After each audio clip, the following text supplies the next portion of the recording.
It's time for Positively Kansas. Here's what's coming up. Half a century after American POWs were released from Vietnam, one of those prisoners offers words of wisdom and inspiration for us all. Then see how this accomplished Wichita musician has found a social media niche that helps pay the bills and gives people a chuckle at the same time. And in our Kansas Wild Edge report, see the importance and joy of teaching children about the marvels of nature. I'm Sierra Scott. A half hour of information and inspiration is queued up and ready to roll on this edition of Positively Kansas.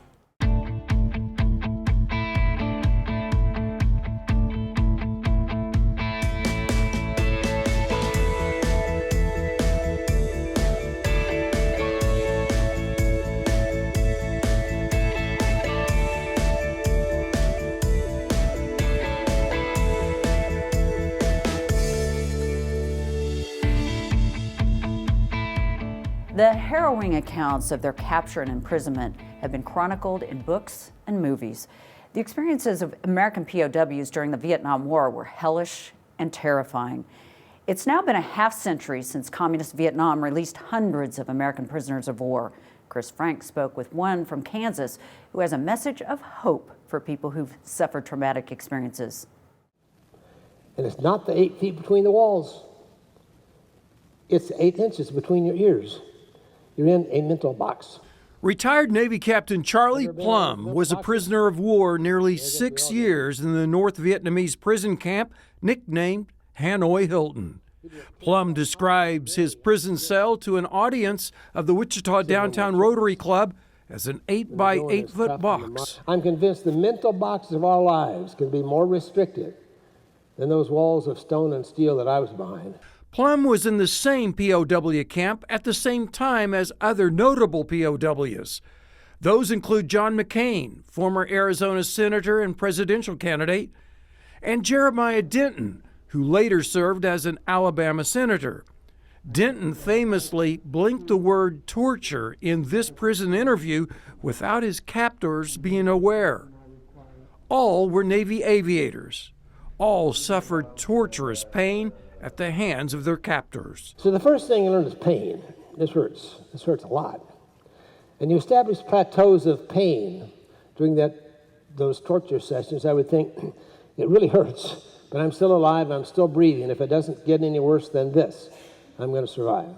But he says it continued to get worse, but he kept on surviving. But Plum admits, in order to survive, he had to rise above his circumstances. The bad news was my mental state. I'd given up. I'd surrendered. Fighter pilots are not trained to surrender. Plum says he was dealing with depression and from what he calls a typical prisoner thinking pattern. I said, my president sent me over here. It's his dirty Vietnam War. It's all political. We know that. And it's not fair what's going on in my life. But it's not my fault. I'm the victim of circumstances beyond my control. And the enemy's torturing prisoners. They signed the Geneva Convention. They're not abiding by it. It's not fair what's going on in my life, but it's not my fault. I'm the victim of circumstances beyond my control. Plum says he had to stop thinking he was a prisoner in order to rise above his circumstances. He says he began to draw on the values he learned growing up in Kansas. Charles Plum grew up in a small Kansas community in Douglas County. I grew up in Lecompton, Kansas.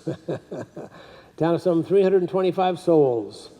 Lecompton is known as the first territorial capital of Kansas from 1855 to 1861. It's located a few miles northwest of Lawrence. Kansas values, Midwest values, I think, formed my personality. And I certainly would not be the person I am today had I not been raised in Kansas. He said a farmer flying a Piper Cub over his house is what first got him fascinated with flight. I'd never seen the ocean. I'd never ridden in an airplane. I'd never been out of the 4 states of Kansas, Nebraska, Iowa, Missouri. But I needed an education. Plum says he got that higher education when the U.S. Naval Academy in Annapolis, Maryland accepted him.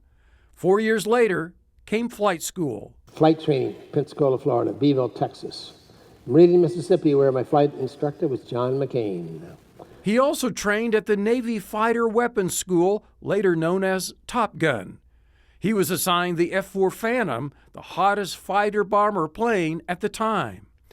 At that time, Plum says F-4s were not equipped with missile detection electronics. The F-4 Phantom, again, was designed as this high-altitude supersonic interceptor.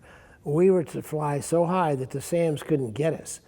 But in Vietnam, the F-4 was forced to fly at much lower altitudes, making the plane more vulnerable to surface-to-air missiles. So, with no manufacturing installed missile detector, F-4 pilots turned to a commonly purchased electronic gaining popularity in the 1960s called the Fuzzbuster. The old radar detector that you use for cops. Motorists back then used Fuzzbusters to try to avoid speed-detecting radars used by traffic officers, often called the Fuzz back then, hence the name Fuzzbuster. Turns out the same frequency and wavelength that the Russians use on their SAM missiles are the very same wavelengths that the California Highway Patrol uses on their radar. So believe it or not, pilots of those multi-million-dollar planes were having to rely on these off-the-shelf radar detectors to avoid deadly missiles. And so I'm flying this $20 million airplane being protected by a $29 Fuzzbuster. And it worked. Well, it worked to a point. The Fuzzbuster only detected a missile in the air. It couldn't tell the pilot where the missile was. Plum says if he could spot the missile in time, he generally could outmaneuver the missile. But the fateful strike came from a missile he didn't see while flying on his 75th mission. And so it came up the tail. Plum ejected and parachuted to the ground where the North Vietnamese quickly captured him. I was shot down in 1967. I was 24. Came back in 1973 when I was 30. The return of the POWs was celebrated by the Nixon administration in particular and the nation in general. 3 months after the release of the POWs, President Nixon and the First Lady Pat Nixon hosted the largest ever formal dinner at the White House. But I know that I speak for all of the American people when I say that never has the White House been more proud than it is tonight because of the guests we have tonight. A large tent was set up on the White House lawn to receive those POWs, their families, and celebrities who had entertained them, including Bob Hope, Sammy Davis Jr., and John Wayne. I want to say thanks for showing the whole world the kind of men a free country can put up when the going gets rough. You're the best we have, and I'll ride off into the sunset with you anytime.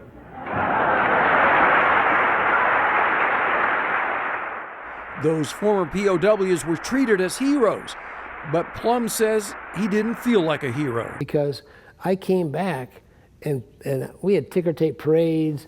You know, we had, I flew F-4s with the Air Guard in Wichita. We did a missing man formation over Cessna Stadium. And I felt like a hero. I mean, I was treated like a hero, but it didn't feel like one. And then when we found out the guys had come home and couldn't wear uniforms and they got spit on, because at that time the Vietnam War was so controversial. The retired Navy captain is paid to speak all over the nation. He makes his presentations in his Navy flight suit adorned with patches. But that wasn't the case when he first started public speaking. One of the first speeches I made, in fact, in my old high school, and they said, don't come in uniform, because you don't know what these kids are going to do. There was a great division over the war in the U.S. then. And people begin to understand that the soldier is not the guy that you should complain to, you know. It's the politicians that send the soldier over there, you know, and if you don't like that, vote for somebody else. There was an emotional reunion taking place at the Richard Nixon Library. Then in 2013, the Richard Nixon Foundation received nearly 200 Vietnam POWs and their families at the Nixon Presidential Library in Yorba Linda, California. That 40th anniversary of the POW's repatriation was widely reported on by the media. Captain Plum was one of the POWs interviewed then. Courage is not always, the end of the fight. Courage is a process. On the occasions those POWs were together in captivity, they formed a choir and sang. At the 40th reunion, they reformed that choir and sang again. Oh God, to thee we lift our prayer and sing. Oh God, to thee we raise this prayer and sing. From within these foreign prison walls, America, and the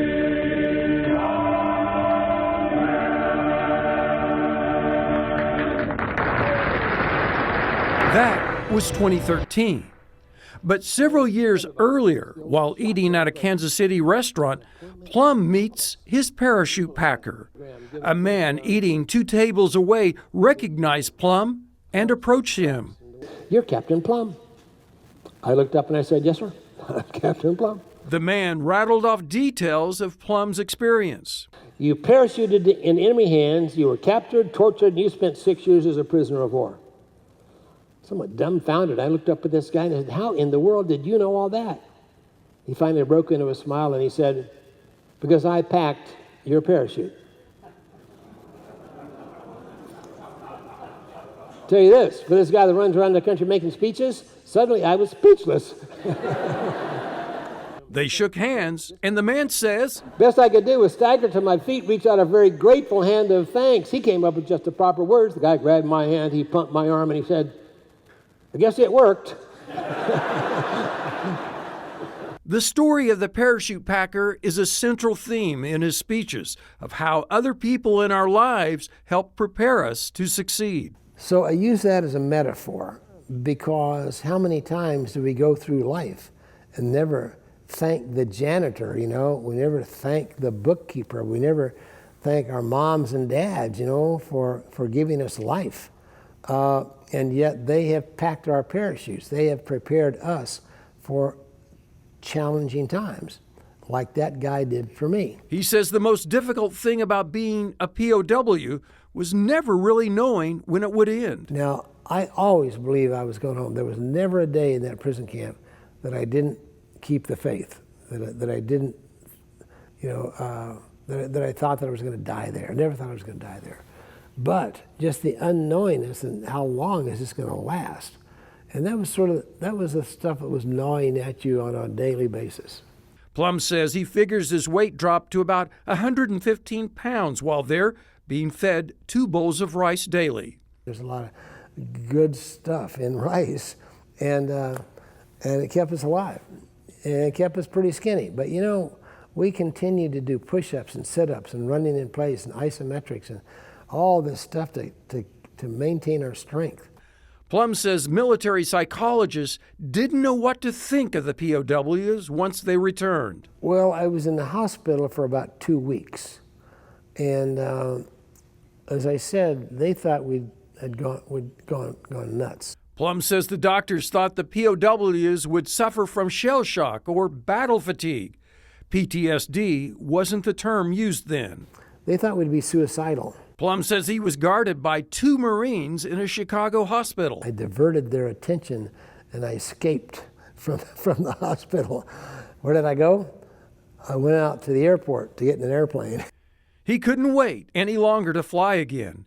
He says he was back in flight training 6 to 8 months after being back home, flying the A4, A7, and finally the F-18.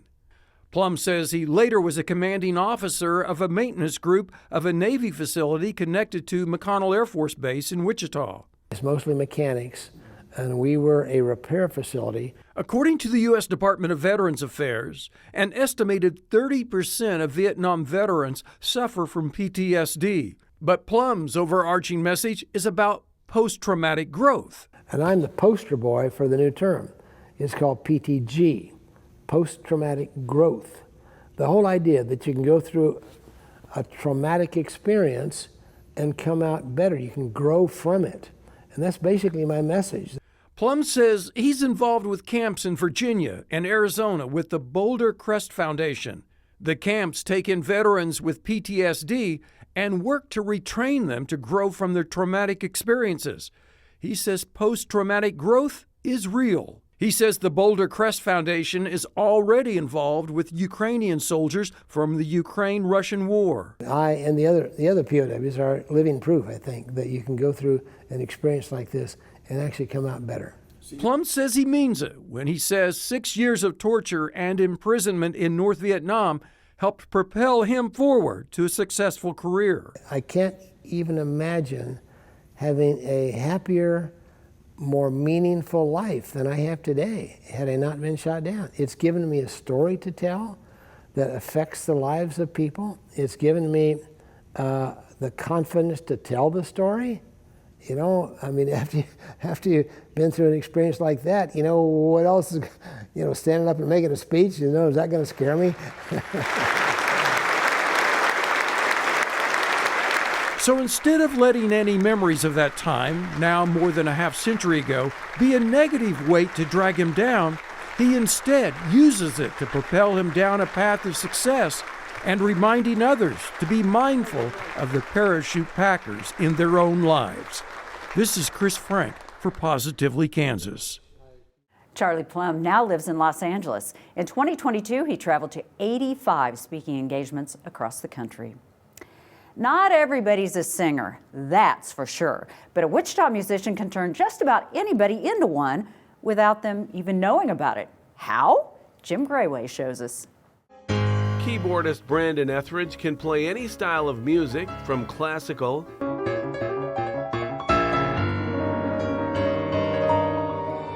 to rock to this. I've never been on live television before, but apparently sometimes I don't watch the news because I'm a kid. It's what Etheridge calls a mini musical, and he's been doing a lot of them lately. Music has been my career now ever since I graduated college. Somehow I've made it work.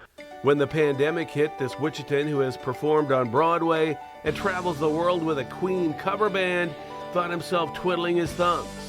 Then, around the time of the January 6th Capitol riot, A friend on Facebook had this funny video that she shared, and she said, "Hey, composer friends, make music with this."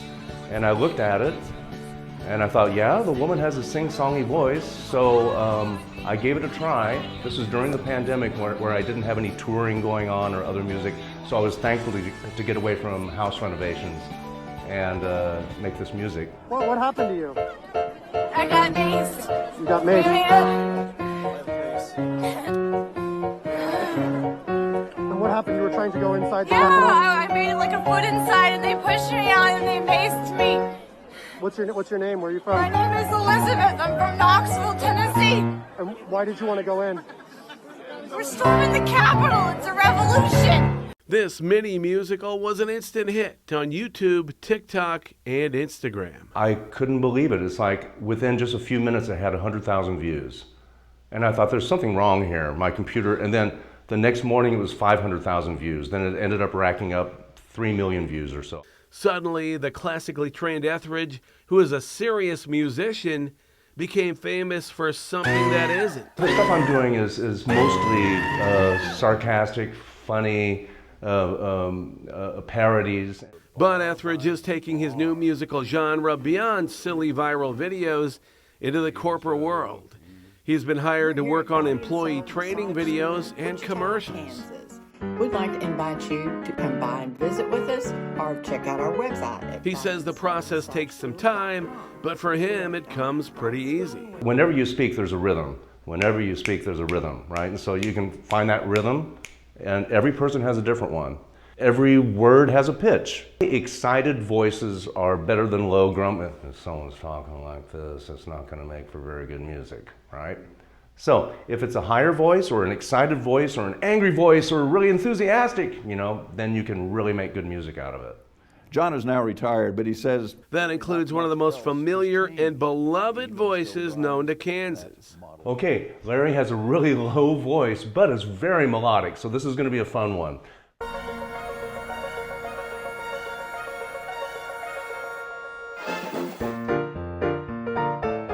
John is now retired, but he says really not much else has changed. He even still drives that Model T. You can find his many musicals on YouTube, TikTok, and Instagram. Just Google Brandon Etheridge. Sometimes it's fun to just put away the electronics and experience the timeless peace and beauty of the great outdoors. In this week's Kansas Wild Edge Report, Mike Blair shows us how fun and exciting it is to introduce children to the marvels of nature.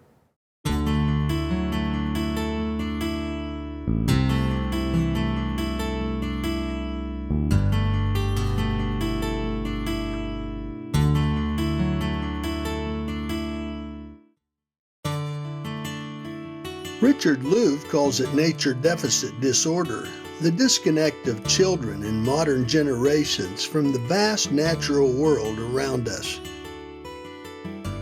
His book, Last Child in the Woods, explains how curiosity and stimulation of developing children is hindered without connection to real, touchable, and breathable outdoors experiences.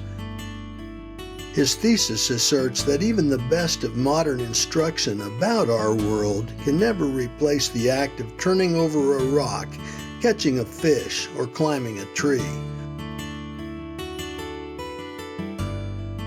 Only such real connections can consummate imagination and transfer into children the true energies of life.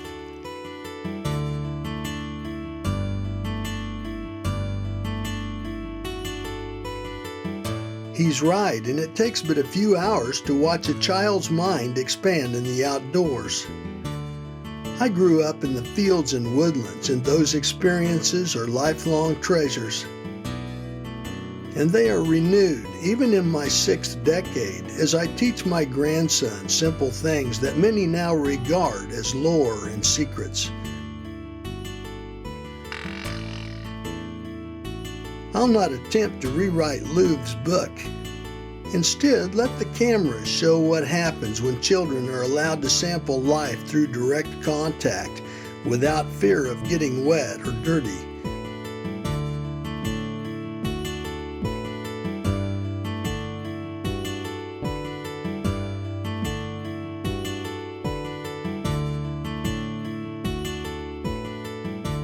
See the joy and curiosity written on their faces as they partake in real adventures. Yes, we're hot and cold, and bugs and spiders and birds and poison ivy and snakes and all the rest have their places, and the children learn that they can live and share in it.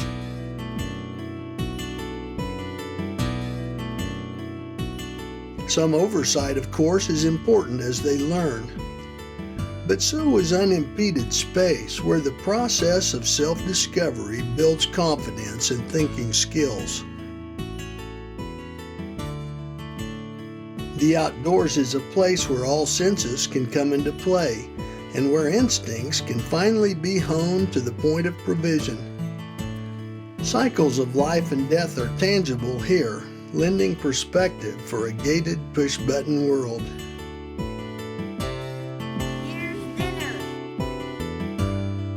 Thoreau and others grew from the peace and solitude found outdoors. And so do our children now, those lucky enough to experience such things in their formative years. Connection with nature is truly important.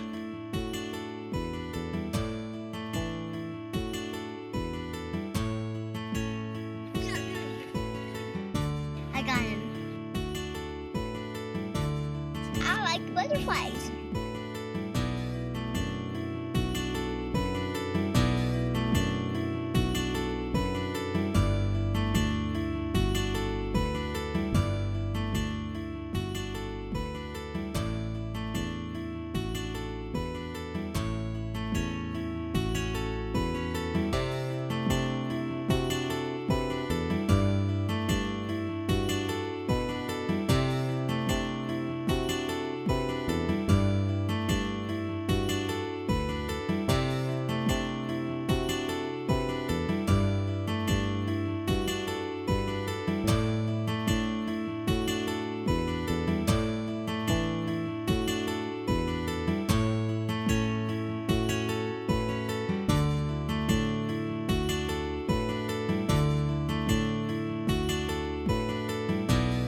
Take them out while the wonder is still in their minds. Provide the freedom that must be tasted to be understood. The window of opportunity closes faster than many might wish. Learn for yourself if necessary, and show your little ones the path to nature's education. Do your part to ensure that America never sees its last child in the woods.